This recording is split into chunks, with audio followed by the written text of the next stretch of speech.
Assalomu alaykum hammaga. Sanamiz 17-may. Remont ishlarimiz davom etmoqda. Yangi panera bosilmoqda.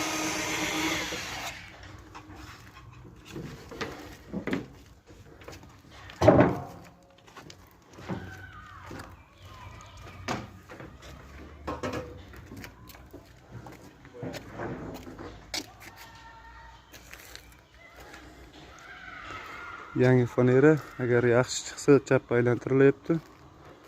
Bunaqa xizmatlarimiz ham bor, ezilib ketgan boshqa qo'yilyapti. O'g'illar polni remontdan keyin tachib, bu ham zamina bo'ldi. Bu yerda bitta zamina, svarka ishlari, banan xizmatlari, pasmurka xizmatlari hammasi bor.